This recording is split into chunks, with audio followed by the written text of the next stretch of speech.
Welcome back to the deep dive. Today we're looking into something pretty amazing. Oh, yeah. Yeah. It's how AI can help us grow food in a way that's actually good for the planet. Interesting. You know, you sent over some research on this and I have to say it's really got me thinking differently about the future of farming. Yeah, it's a fascinating area. Yeah. We're talking about using AI, Right. specifically machine learning and reinforcement learning, to kind of find that balance, Yeah. Yeah. between producing enough food Yeah. and protecting the environment. Right. And it's especially relevant now with all the challenges of climate change. Right. And the study you shared, Yeah. it was done at the WK Kellogg Biological Station, Uh. which I think that adds a lot of credibility to it. Absolutely. It's not just a theoretical model. It's based on real-world data from a place with a long history of agricultural research. Exactly. They focused on corn production Okay. and how to manage fertilizer and water use, Right. which are obviously crucial for growing crops. Yeah. But it can also have a big environmental impact if not handled carefully. So what's the connection between farming and climate change? Right. I know we've all heard about carbon emissions, but what's the specific issue here? Well, it's all about this potent greenhouse gas called nitrous oxide, Okay. or N₂O for short. Okay. It's released from the soil, Right. especially when we use too much nitrogen fertilizer. I see. Think of it like this. Too much fertilizer is like overfeeding a plant. Okay. It can't absorb it all, Right. and the excess ends up in the atmosphere Yeah. as this harmful N₂O. Okay. That makes sense. Yeah. So how does AI fit into all of this? Can it actually help us grow food without, Yeah. pumping out all that N2O? That's the big question the researchers tackled. Yeah. And what they found was pretty remarkable. Okay. They used two types of AI, Mm-hmm. machine learning, to predict how much N₂O would be released under different conditions, Okay. and reinforcement learning to figure out the best actions to take to maximize crop yield while minimizing the negative impacts. That's interesting. So they're using AI to both predict the problem and find solutions. Precisely. Wow. The machine learning model is like a crystal ball. Okay. It looks at all the factors that contribute to N₂O emissions, things like soil type, weather patterns, and fertilizer application rates, Oh, right. and predicts how much N₂O is likely to be released. Okay. And they actually created two versions of this model.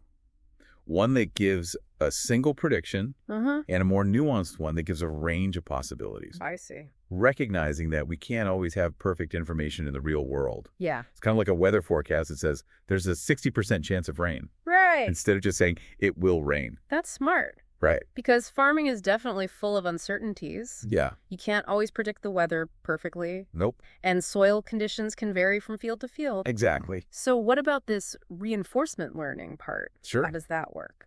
Well, imagine the AI is like a student learning to play a farming video game. Okay. They created this virtual farm environment Uh-huh. where the AI agent gets to experiment with different decisions. Okay. When to plant, how much fertilizer to use, when to irrigate, Yeah. and it learns from the outcomes. I see. It's all about trial and error, Right. making mistakes, and getting better over time. Okay. I'm starting to see the picture. Good. So the AI is basically learning by figuring out what works best in this virtual farm world. Yeah. But how does it know what best even means? Right. Is it just about getting the highest yield possible? That's where the reward function comes in. Okay. It's basically a set of rules that tell the AI what's good and what's bad. Right. So it gets rewarded for high yields, of course, Sure. but it also gets penalized for using too much fertilizer, wasting water, or releasing too much N₂O, Gotcha. like a complex balancing act. I see. So it's not just about maximizing one thing. It's about finding the optimal balance between all these different factors. Right. But isn't that kind of how farmers already think? Yeah. They're always trying to balance costs, yields, and environmental impacts. Yeah. What makes the AI different? You're right. Farmers are incredibly skilled at this balancing act, Yeah. but they're doing it based on experience, intuition, and maybe some general guidelines. Uh-huh. What the AI brings to the table is the ability to crunch massive amounts of data Right. and find patterns that humans might miss. Okay. It can consider hundreds of variables and run thousands of simulations to find the most sustainable solutions. So it's like having a super-powered brain assisting the farmer, helping them make more informed decisions. Exactly. Yeah. And what's really interesting is that the researchers didn't just give the AI perfect information about the farm. Okay. They actually modeled it as a partially observable environment. What does that mean? Think of it like driving a car with a fogged-up windshield. You can see some things clearly, Yeah. but other parts of the road are obscured. Right. You have to rely on your memory and your knowledge of the road to navigate safely. That's a great analogy. Yeah. So the AI had to learn to make decisions even when it didn't have all the information. Right. Just like a real farmer facing unpredictable weather or unexpected soil conditions. Precisely.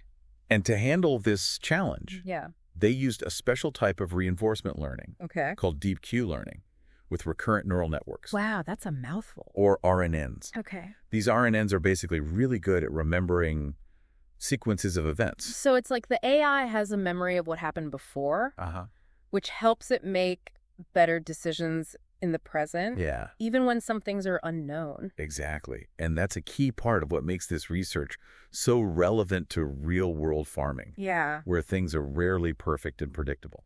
Okay, I'm really curious to hear how the AI actually performed in this virtual farm experiment. Yeah. Did it live up to the hype? Well, let's start with how it handled rising temperatures. Okay. They simulated warming trends of up to 3 degrees Celsius, Okay. which is a pretty significant change. Yeah. That aligns with some climate change projections. So they really cranked up the heat to see if the AI could take it. Exactly. What happened? Did it manage to keep those corn yields up? It did. Oh. What's remarkable is that it adapted its strategies, figuring out how to make the most of the available water and fertilizer Right. to keep those crops growing even in those hotter conditions. Okay. But the real test was how it compared to conventional farming practices. Right, because we need to know if the AI is actually doing something better than what farmers are already doing. Exactly.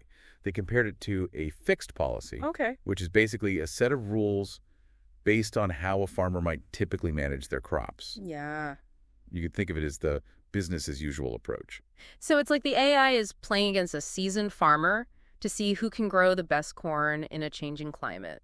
That's a great way to put it. Okay. And the results were pretty clear. The AI consistently outperformed the fixed policy. Wow. So it won. Yeah. Not only did it achieve higher yields, Okay. but it also scored higher on those overall rewards we talked about earlier. Meaning it was better at balancing those multiple objectives, keeping yields high, minimizing resource use, and reducing those N₂O emissions. Exactly. It was able to adapt to the changing climate in a way that the fixed policy simply couldn't. Okay. But there was one surprising finding that I think is worth highlighting. Ooh, I love surprises. What was it? Well, while the AI did an excellent job of minimizing nitrate leaching, Okay. which is great for water quality, Right. it sometimes resulted in higher N₂O emissions than expected. That's interesting. I thought reducing N₂O was one of the main goals. Right. Why would that happen? It seems like the AI got so good at optimizing those other things, Mhm. like yield and nitrate leaching, Okay. that it might have overcompensated in some cases, Ah. leading to those slightly higher N₂O emissions. Right. It highlights the fact that designing those reward functions is a delicate balancing act. So even with AI, there's still a learning curve. Yeah. We need to make sure we're giving it the right instructions and the right incentives to get the outcomes we want. Absolutely. Yeah. It's a bit like training a dog. Okay. If you reward it for fetching the newspaper, but don't tell it not to chew on your slippers, Right. you might end up with a well-read but poorly shod dog. I love that analogy. It's a good reminder that we need to be thoughtful about how we design these systems. We do. But overall, it sounds like the AI did a pretty impressive job of handling the heat. It did. What about those drought conditions? How did it cope with less rainfall? Well, they simulated rainfall reductions of up to 80%, Wow. which is a pretty severe drought scenario Yeah. to see how the AI would respond. Okay. And again, it was able to adjust its water usage strategies to maintain surprisingly resilient yields. So even when the virtual skies dried up, the AI was still able to keep those virtual corn plants going. That's pretty impressive. It really shows the power of reinforcement learning. Right. The AI learned through experience how to make the most of those limited water resources, Yeah. much like a resourceful farmer adapting to a dry spell. And I bet that fixed policy didn't fare so well under those conditions. You're exactly right. The fixed policy struggled to adapt, Yeah. and those simulated yields plummeted as the rainfall decreased. Right. It really underscores the need for more flexible and intelligent systems, Yeah. especially as we face these increasingly unpredictable weather patterns. It seems like this kind of AI could be a real game changer for farmers dealing with drought and water scarcity. Absolutely. Imagine having an AI-powered tool Yeah. that could help you make those tough decisions about when and how much to irrigate, Uh-huh. optimizing your water use while still getting a decent harvest. That would be incredibly valuable, especially in regions that are already struggling with water resources. Absolutely. But I'm curious, Yeah. how realistic is all of this? We're Yeah. talking about virtual farms and computer simulations. Right. How do we know this would actually work out in the real world with all its complexity and messiness?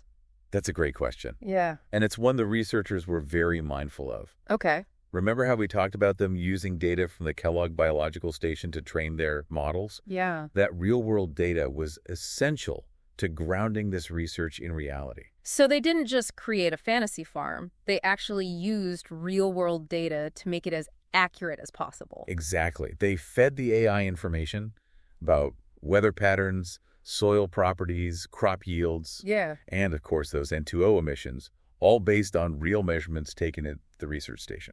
That makes a lot of sense. Right. The more data the AI has, Yeah. the better it can learn those complex relationships between farming practices, environmental conditions, and those greenhouse gas emissions. Exactly. But I'm still wondering how they dealt with the fact that real-world farmers don't always have perfect information. Right. You can't measure every variable perfectly out in the field. That's a crucial point. And it's where their use of those recurrent neural networks, or RNNs, really shines. Okay, remind me again how those work. Sure. It's like having a superpowered memory. Exactly. RNNs are designed to process sequences of data. So they're great at remembering past events and using that information to make better decisions in the present. So even if the AI doesn't have the exact soil moisture readings on a given day, Yeah. it can still make a reasonable estimate based on recent rainfall, irrigation patterns, and other factors. Precisely. It's like a farmer who knows their land so well, they can tell just by looking at the soil whether it needs more water or not. Right. It's all about making the best use of available information, Right. even if it's incomplete. This is really starting to paint a fascinating picture of how AI could revolutionize farming. It is. We've talked about the challenges, the technology, the data, and even those surprising results. We have. But I think it's time to zoom out a bit and think about the bigger picture. Okay. What are the key takeaways from this research? What does it actually mean for the future of agriculture? Well, I think one of the most compelling findings is that even in this virtual setting, Yeah. the AI consistently demonstrated the potential to outperform traditional farming practices Right. in terms of balancing those crucial objectives: higher yields, fewer resources used, and lower environmental impact. So it's not just a theoretical idea. There's real evidence that AI could make a significant difference in making agriculture more sustainable. Absolutely. And it's not just about finding one perfect solution. Right. What impressed me was the AI's ability to adapt its strategies to those different climate scenarios. Yeah. Those rising temperatures and those decreasing rainfall patterns. It's like the AI is developing a kind of climate resilience for farming. Yeah. Figuring out how to maintain productivity even as the environment changes around it. That's a great way to put it. And it suggests that this type of AI could be a valuable tool for helping farmers adapt to a future that's likely to be more volatile and unpredictable. But we also have to acknowledge those unexpected findings, right? Yeah. Those cases where the AI might have prioritized some objectives at the expense of others, like those slightly higher N₂O emissions. You're absolutely right. Yeah. It's a reminder that AI is a powerful tool, Yeah. but it's still just a tool. Right. We need to be thoughtful about how we design and implement these systems, making sure they align with our values and our goals for a truly sustainable future. It's like we're still learning how to speak the AI language. We are. Figuring out how to give it the right instructions and the right incentives to guide it towards the outcomes we desire. I like that analogy. Yeah. I think that's a great segue to our final part of this deep dive. Okay. Let's explore how we can take these exciting findings from the virtual world Yeah. and translate them into real-world solutions that can benefit farmers, consumers, and the planet as a whole. That sounds like a perfect way to wrap things up. Let's bridge the gap between virtual farms and real-world fields and see what the future holds for AI-powered agriculture. All right, so we've seen how AI can make a difference in this virtual farm setting. Yeah. But how do we actually get this technology into the hands of real farmers? Right. It feels like there's a big leap from a computer simulation to an actual field. You're right. There's definitely a bridge to be built. Yeah. But I think this research gives us a blueprint for developing some really practical tools. Okay. Imagine, a user-friendly app or software platform that integrates those AI models we've been talking about. So farmers could plug in their own data. Exactly. And get personalized recommendations on how to manage their crops. Exactly. They could input information about their location, soil type, the crop they're growing, even real-time weather data. And the AI could crunch the numbers and give them tailored advice. Wow. On things like fertilizer application rates and irrigation schedules. That sounds incredibly useful. It would be like having a virtual agricultural expert in their pocket. But wouldn't something like that require a ton of data? It would. And is that data even readily available? That's one of the key challenges we need to address to train these AI models effectively. Right. We need massive amounts of high-quality data from all sorts of farming systems and environmental conditions. So it's a team effort. It is. It's not just about the AI itself, but also about building that data infrastructure to support it. Absolutely. It requires collaboration between researchers, farmers, tech companies. Wow. Everyone working together to collect, share, and standardize that agricultural data. I see. We need a system where that information can flow freely and securely. And of course, we have to make sure these tools are actually usable for farmers. Right. We don't want to create something overly complex that requires a computer science degree to operate. You're hitting on another crucial point. These tools need to be intuitive and easy to integrate into a farmer's existing workflow. Right. If it's too complicated or time-consuming, you're not going to use it. Exactly. We need to meet farmers where they are and make the technology work for them. So it's about designing with the end user in mind. It is. It's not just about the fancy algorithms. It's about making sure those algorithms translate into something practical and valuable for the people who will actually be using them. Exactly.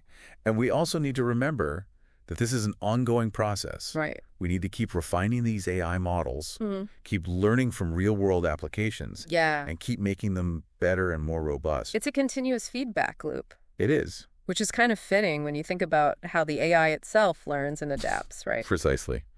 And speaking of future research, the authors of the study mentioned a concept called multi-objective reinforcement learning. Okay. Or more RL for short. More RL. It's about training AI agents to handle those multiple objectives even more effectively. Right. Potentially avoiding those trade-offs we saw with the N₂O emissions in some cases. So instead of just focusing on one thing at a time, the AI would learn to find solutions that optimize across all those different goals for sustainable agriculture. Exactly. It's like teaching the AI to be a master juggler. Okay. Keeping all those balls in the air at the same time. I like it. It's a really exciting area of research that could lead to even more sophisticated and effective AI tools for farmers. This has been a mind-expanding deep dive. It has. It feels like we're just at the beginning of exploring what AI can do for agriculture. We really are just scratching the surface. Yeah. And as this technology continues to evolve, I think we'll see even more creative and innovative applications that can help us address those big challenges of feeding a growing population while also protecting our planet. It's inspiring to see how human ingenuity and cutting-edge technology can come together to create a more sustainable future. It is. So what's the one key takeaway you want our listener to walk away with today? I'd say the biggest takeaway is that AI has the potential to transform agriculture in a profound way. Right. Making it more efficient, more resilient, and more in harmony with the environment. Okay. But it's not a magic bullet. Right. It requires careful planning, collaboration, and a commitment to responsible development and deployment. Well said.